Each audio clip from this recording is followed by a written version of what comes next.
Church of Jesus Christ of Latter-day Saints.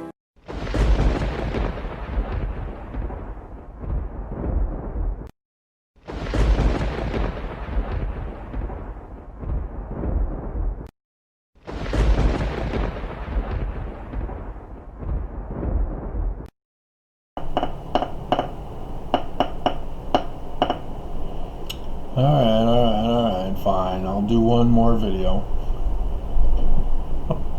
And no, it's not going to be the Last Days Exodus one. That's going to take some time to be a little more professional with. And it's already past noon.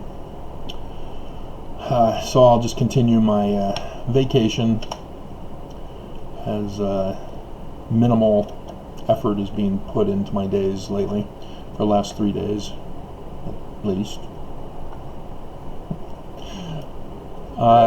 So yeah, we'll go over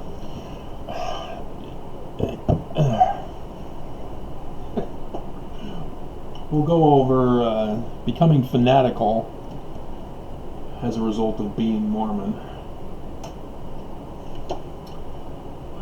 It was my intention, instead of doing this video, to go back to watching Castle. I'm getting close to finishing up season 2. So yeah, I saw the part where her apartment had been blown up. And if you remember when I talked about... Seriously? Talked about the show when I began watching it, about how Castle was able to read her just like a book, and she was trying to pretend that she's all mysterious, and you don't know me. And he, in essence, revealed the whole show for us, as sure enough, by the end of season 1 and into season 2, she's letting her hair grow out. We all know what that means, don't we, women? And there wasn't one instant where, after he had discovered extra information about her mother's death, aren't you clicking?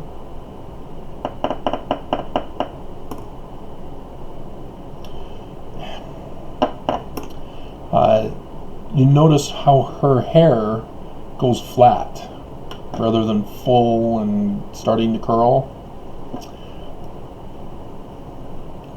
Yeah, we all know what that is, don't we, girls? But yeah, by the end of the show, she apparently has a full flowing. Very nice. She's letting her hair out. What are you doing?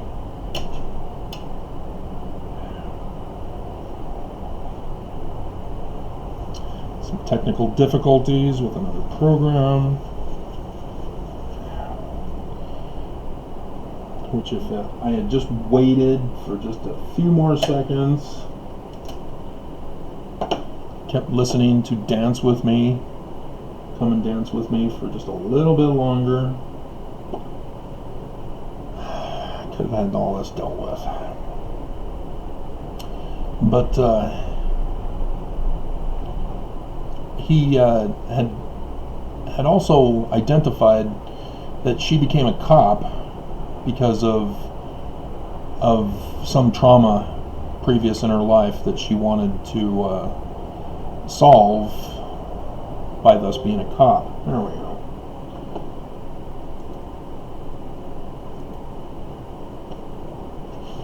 Going to be the should be the same pattern. Dance with me, come to be my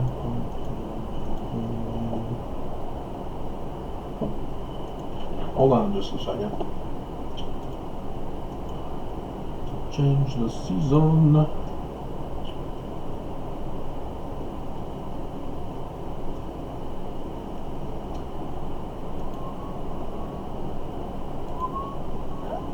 All right. And that's what many people have identified, is that people tend to go into the career field because of a weakness in their lives. So those who have been mentally traumatized become psychiatrists. For example, those that have been victimized and bullied as kids become bullies and abusers themselves as a career field, as well as other bullies also become bullies.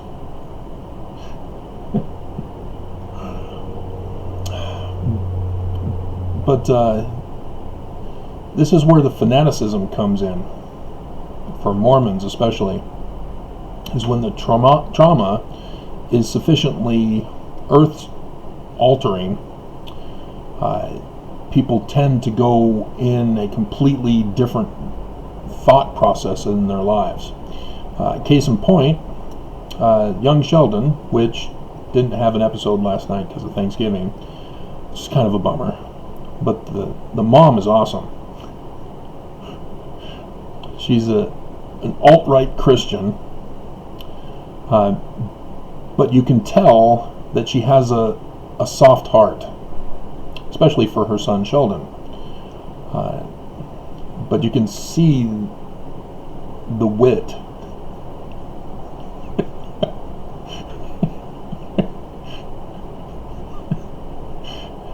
She is a superb actress, I tell you what. But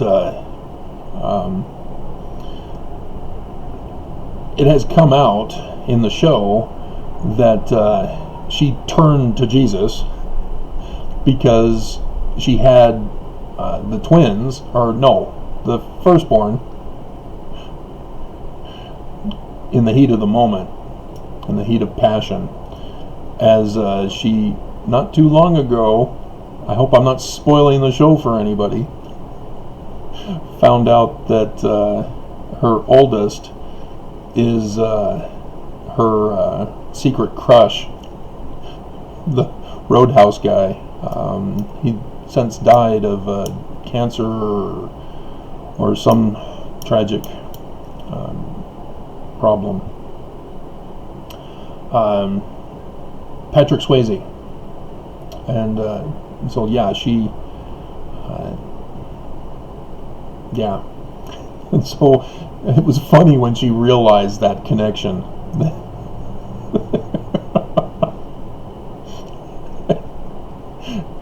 And so now she no longer wants to watch Roadhouse.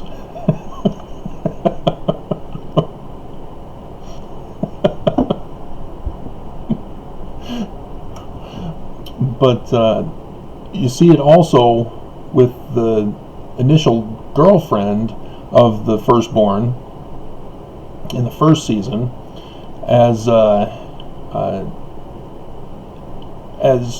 she all of a sudden decides, with the Halloween scene by the mother, that she doesn't want to turn out in the fiery pit of hell, and so she's no longer going to be a slut and becomes a Jesus freak. And of course the firstborn is like, hey, whoa, wait a minute. And so then he tries to be baptized and that failed miserably.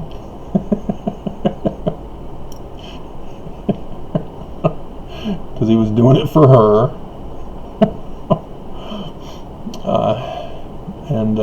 And then you can see, as he's now dating other women, now that she's put Jesus over him, she then longs for him, but so far she's out of the picture in the second season.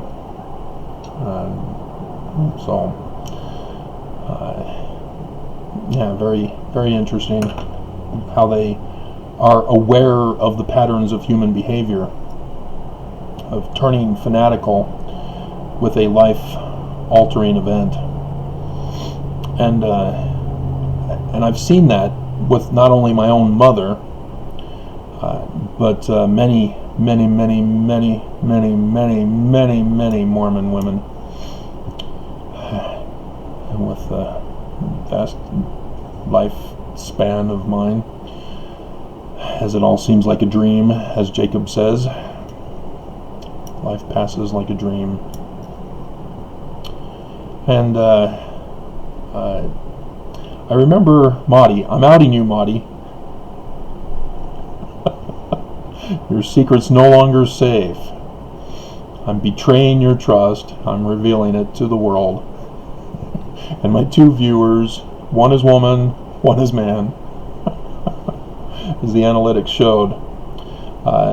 Which, interestingly enough, because now that there are more women coming to my channel, the length of time listening to my videos is also increasing. Yeah, guys have a low attention span. And women are prone to listen more. And so that stereotype seems to be matching the analytical program on my videos for the last 28 days.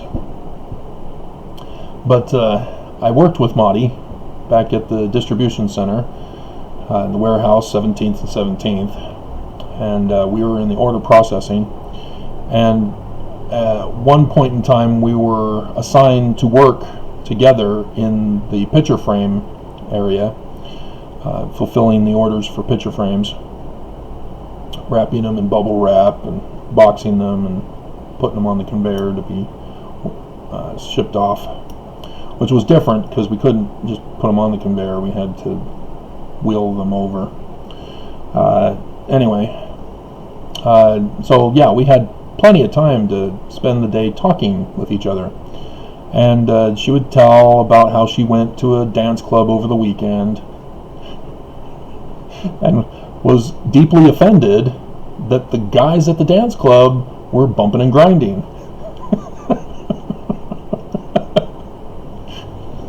You know, being born and raised Mormon, you don't do that. You keep a Book of Mormon distance away.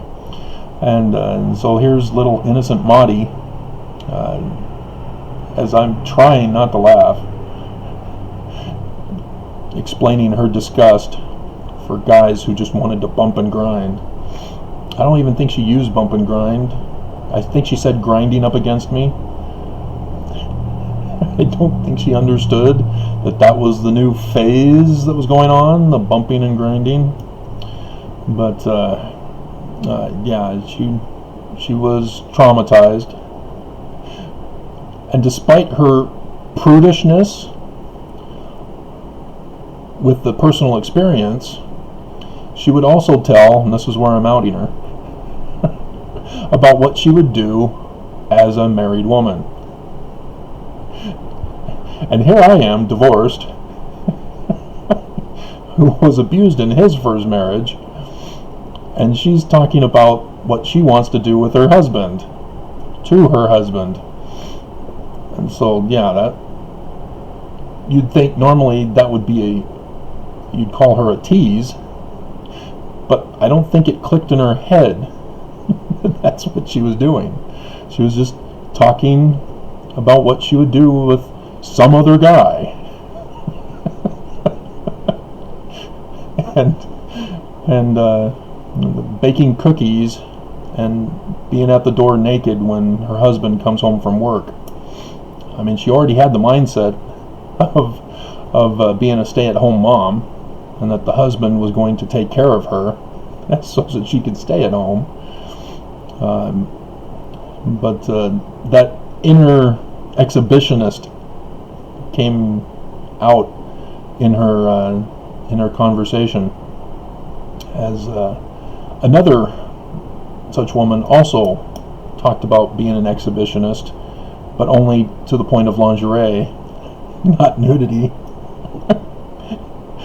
But when I wanted to ask questions, she got offended.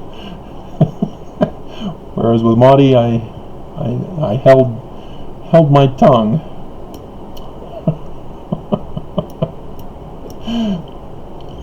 But yeah, I can totally see Maudie, now married, and pulling that surprise and opening the door to find a mailed man or some other neighbor at the door instead.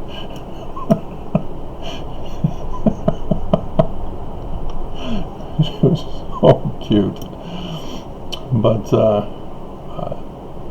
yeah, it's interesting how the church warps our thinking processes, as we are told we're supposed to deny who we are as men and women, not just for sexuality, which is the biggest thing in the church, but for all aspects of social interaction and employment interaction and religious interaction, government interaction, etc., etc. Because there's the reason why majority of hardcore Mormons are also hardcore Republicans is because of that inner conflict of the brainwashing mixed with the troubled past.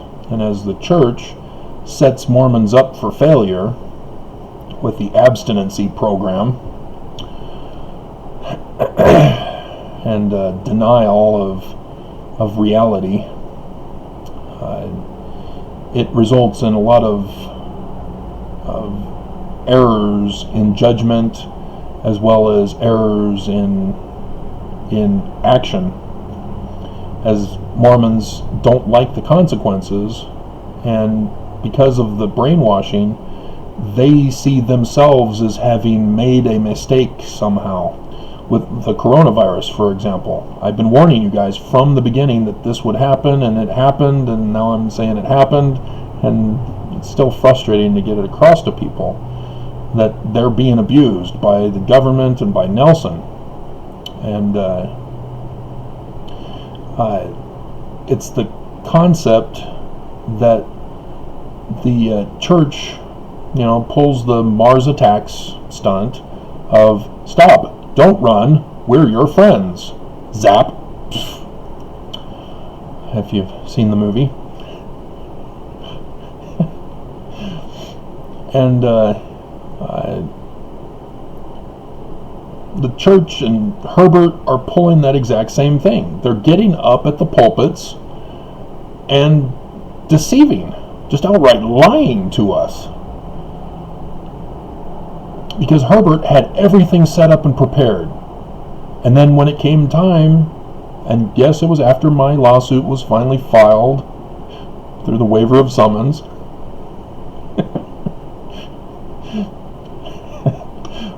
but he refused to follow the setup that he had set up. The doctors weren't protected, and people weren't quarantined. He just let people go.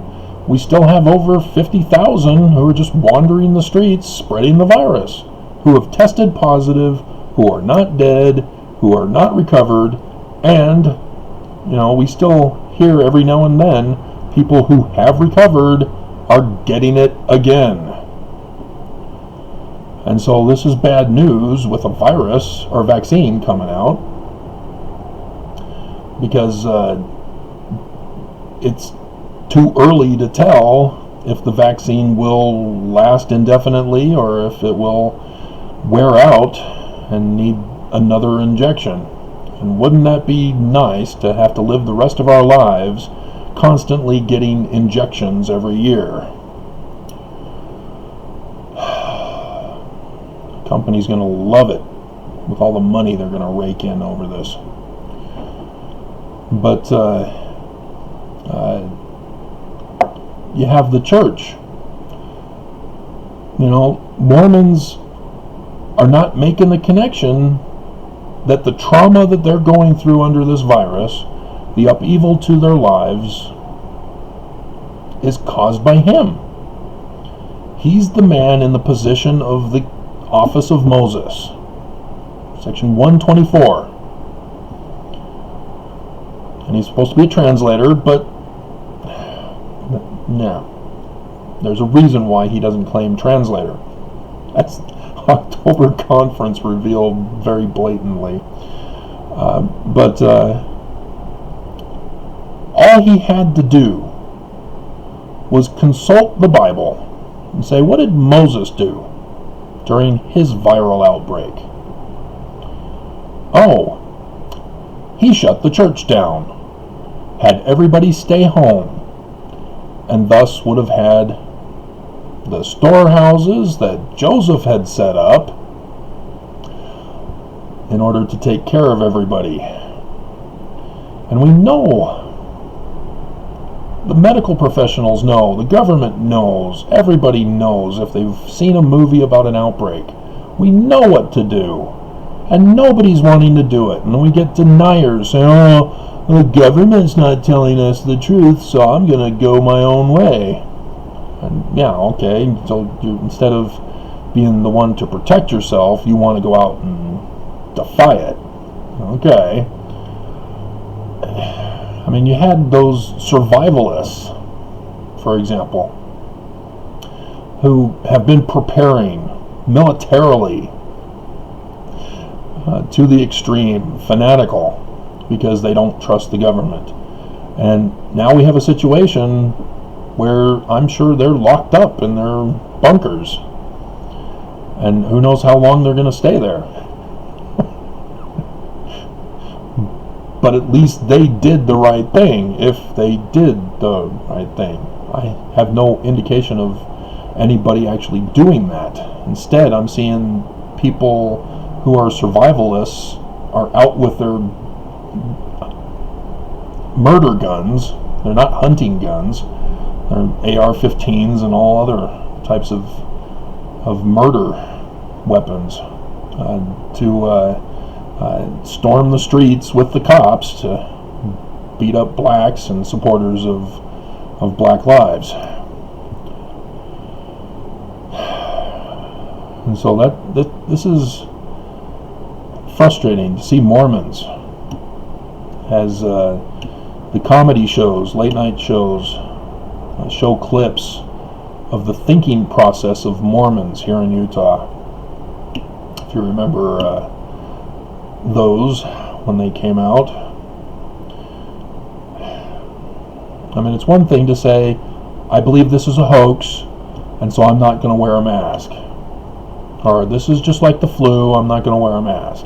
It's another thing to say that space aliens are sucking babies' blood, so they're not going to obey the government or the doctors. Big difference. And yet Mormons don't see space aliens, if you can hide a kolob, child rapists, Boy Scouts, and all the rape cases with women throughout Utah and BYU, and then the Satanists with the sign of Lucifer on Temple Square, carved in stone and carved in bronze. Bronze, by the way, is interesting in Hebrew. It's also the same word for serpent. So a brazen serpent, it's like a dual thing. Using the same word, just different vowels, as the Masoretes used in the later edition. So, yeah, I'm concerned for Mormons, as they are my people, but humanity overall, as it is troubling to watch as everybody is traumatized with the brainwashing, and the brainwashing of their trauma being diverted away from the cause of the trauma, like psychiatrists and psychologists do. to people. Instead of acknowledging the primary cause that can be changed and fixed, they pull the stunt that people don't want to be fixed, they just want to talk. And so I'm here to listen while they pay me $100 an hour and tell them they have a mental illness and that they need to take these psychotropic drugs to calm down. But yeah, my mom even turned fanatical as I saw the conflict, because as a fanatical Mormon, she is white supremacist, and so she had that abusive authoritarianism in her. But when she disagreed with my father, then all of a sudden the Kimball's family proclamation and the previous church leaders' family proclamation concepts of women must obey their husband, which was originally in the temple for the law of obedience, women are to obey their husbands, and then Benson changed it to hearken unto the counsel of your husband as he hearkens unto the counsel of the father, so yeah, that trauma teaching upon women in the church has not gone away, even though they changed the temple text. It's all a deception ploy. But I can see how my mom, as authoritatively white supremacist as she was, always caved to my dad. And I can tell that frustrated her. Because she knew she was right and he was wrong. But the church said that he is the presider in the home.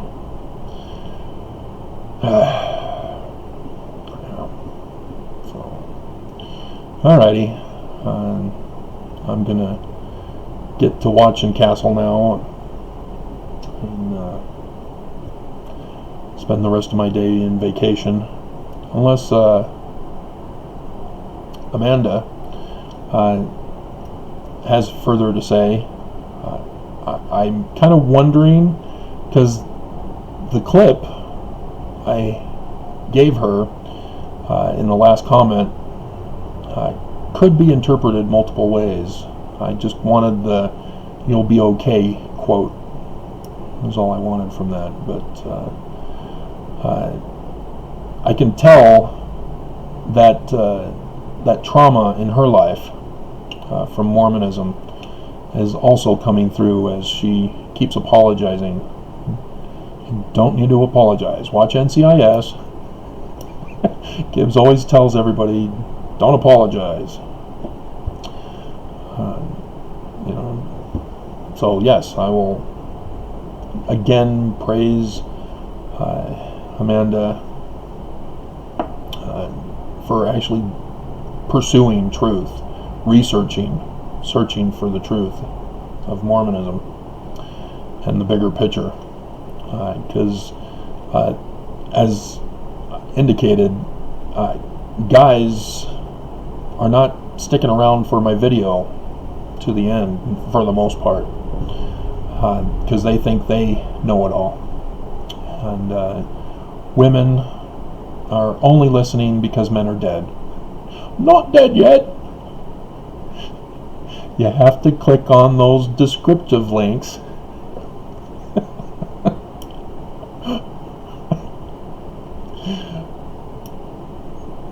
But yeah, please don't let them abuse you.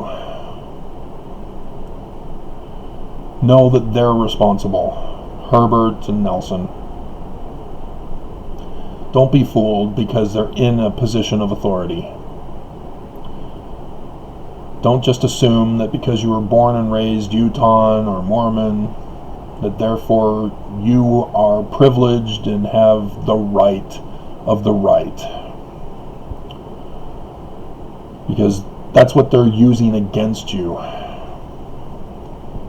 to deceive you and to slaughter you. So Fare thee well. Sistren adieu. Is it Sistren?